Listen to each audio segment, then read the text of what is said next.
Bienvenidos a esta nueva edición de Reavivados por su palabra. Hoy meditaremos en el capítulo número 19 del libro de Jueces. Este capítulo es prácticamente una copia del capítulo 19 del libro de Génesis.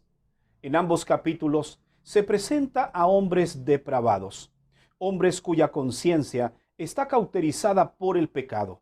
Se olvidaron totalmente de Dios y estaban dispuestos a dar rienda suelta a sus deseos pecaminosos. El versículo 30 de este capítulo nos dice que reflexionemos sobre esto y tomemos consejo. Tomemos entonces nuestra Biblia juntos y descubramos las lecciones que nos deja el capítulo de este día. Notemos lo que registra el versículo 1. En esos días en que no había rey en Israel, cierto levita vivía como forastero en lo más remoto del monte Efraín. Había tomado esposa concubina de Belén de Judá. Es interesante cómo comienza el capítulo de hoy, diciendo que no había rey en Israel. Es decir, la ausencia de un rey, de una autoridad, permitía que éstos estuviesen viviendo a su antojo. De hecho, es por esto que comienzan también los conflictos entre las tribus. El capítulo de hoy nos demuestra lo que es capaz el hombre cuando no está el rey presente en su corazón. Esta es la misma actitud que el mundo de hoy ha tomado, ya que han hecho a un lado al Rey de Reyes y Señor de Señores. Veremos al menos 4 aspectos, los cuales realiza el hombre cuando no tiene a Dios en su corazón. Notemos lo que dice el verso 2. Hablando de la esposa de este levita, y ella le fue infiel. Lo dejó y volvió a la casa de su padre en Belén de Judá y estuvo allá 4 meses. Podemos ver que el matrimonio está en juego en este versículo. Esta mujer dice que le fue infiel a su esposo. Definitivamente, cuando el hombre no tiene a Dios en su corazón, es capaz de cualquier cosa.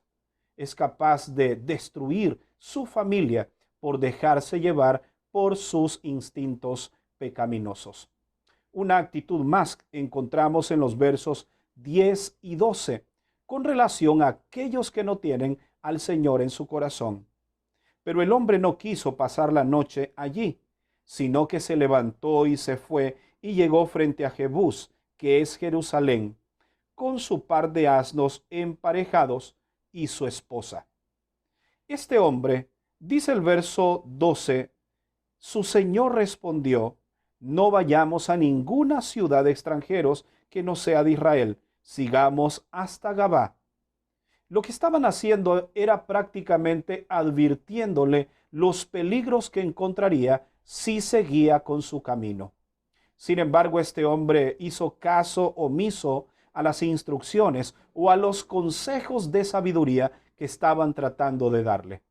Un hombre sin Dios es capaz de cerrar sus oídos a las sugerencias de los demás, creer que su criterio es el único que importa, pero no está dispuesto a escuchar a otros que posiblemente lo pueden librar de cualquier peligro, como era este caso. Una tercera actitud de aquellos que no tienen a Dios lo encontramos en el verso 17. Al ver ese viajero en la plaza, el anciano le dijo: ¿a dónde vas y a dónde vienes?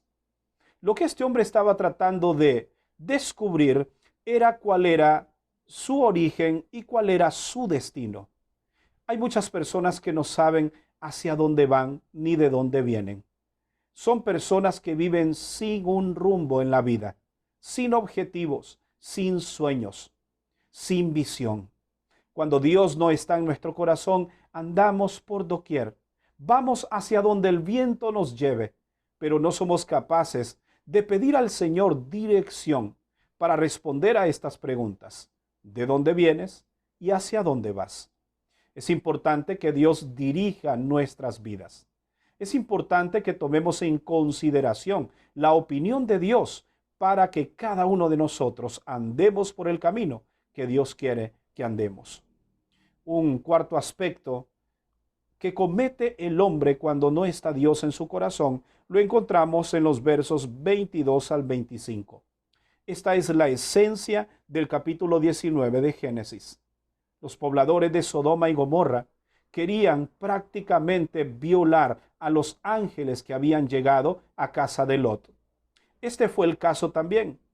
Los de esta ciudad estaban dispuestos a violar, a hacer daño a este levita que había llegado. Sin embargo, el anciano les dijo: aquí está una hija y la esposa de este hombre, hagan con ella lo que quieran.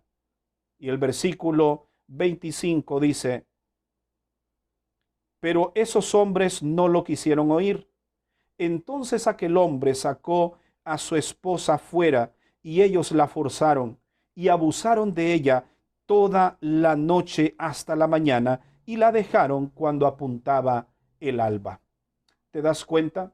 El hombre sin Dios se deja llevar por sus instintos y es capaz de cometer los actos inmorales menos pensados. Ese es el hombre sin Dios.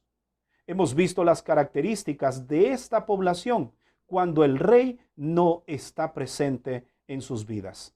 Estamos hablando de los benjaminitas. Más adelante veremos cómo estos tuvieron consecuencias por estas terribles acciones. Imagínate, tomaron a esta mujer y la violaron.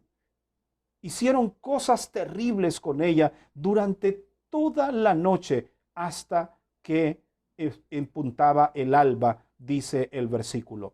¿Te das cuenta cuán terrible es el hombre sin Dios? Pero sabes, hay algo más importante e interesante que aparece en el capítulo de hoy, versículo 26. Cuando amanecía, la mujer vino y cayó ante la puerta de la casa de aquel hombre donde estaba su señor, hasta que fue de día. Cuando su esposo se levantó de mañana y abrió la puerta de la casa para irse, vio a su esposa tendida ante la puerta con las manos sobre el umbral y le dijo: levántate y vámonos. Pero ella no respondió. Entonces el varón la levantó, la echó sobre su asno y se fue de ese lugar. ¿Te das cuenta? Este hombre ni siquiera le preguntó a su esposa cómo estaba. Es terrible saber que hoy muchos matrimonios están en la misma condición. No son capaces de empatizar con lo que a la otra persona le está ocurriendo. Es posible que ven a la esposa llorando, sufriendo, y no les da importancia.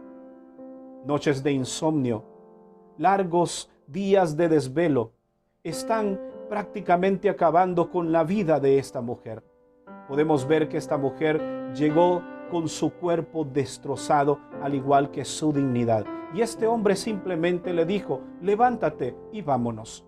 Ni siquiera preguntó: ¿cómo estás? ¿Puedo ayudarte? ¿Qué puedo hacer por ti? Perdóname por lo que acabo de hacer. Pero somos incapaces muchas veces ni siquiera de pedir perdón a nuestro cónyuge. Hoy este capítulo nos da una lección maravillosa.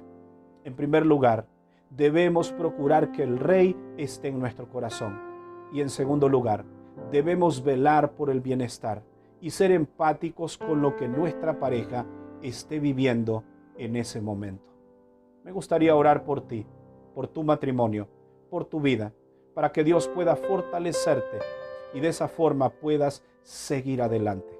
Oremos. Padre, te damos gracias por tu palabra. Hay principios maravillosos que podemos aprender a través de las Escrituras.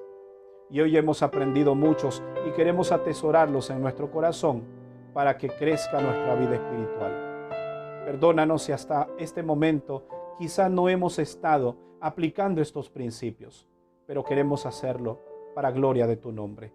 En Cristo Jesús oramos. Amén. Gracias por habernos acompañado en la meditación de este día.